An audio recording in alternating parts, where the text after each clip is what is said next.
šos te trendus esmu sagrupējis tādās 3 lielās grupās.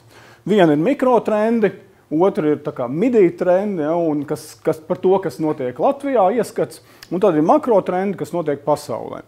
Lai runātu par mikrotrendiem, mums nav baigie pētījumi jāveic, mēs nopērkam žurnālu Lilith februāra numuru un paskatāmies, kas nāks modē un kas izies no modes. Ja.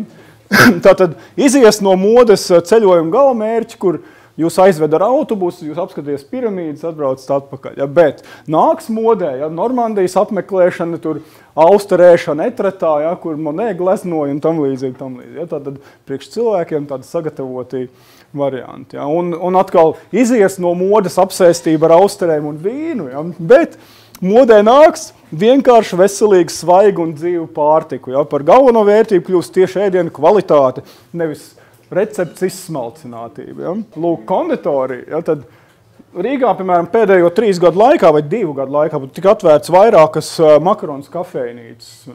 Bet izrādās, ka bizness nogrimst, ja? Jo makaronas vairs nav modē. Ja? Tagad, lūk, visi ir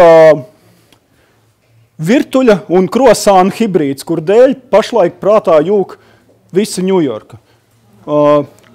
Konat, ja? Gaunats saucās, Gonats saucās.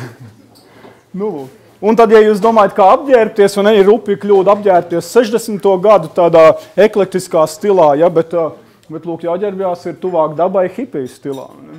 Un, ja jūs esat sieviete gadījumā, tad pārvērtēt savu vērtības sistēmu, un ezotērika arī tas vairs nav cool. Ja. Tagad, lūk, sievietes mātes, tas ir tas, kas uzliek tādu atskaites punktu, ja, kas ir trendīga sieviete. Ne? Un, ja mēs runājam par vīriešiem, ja, tad Jasons Setems un Bindemans, piemēram, ja, kā sliktie džeki arī vairs nav modē. Tagad bārdaini ar laulības gredzenu pirkstā.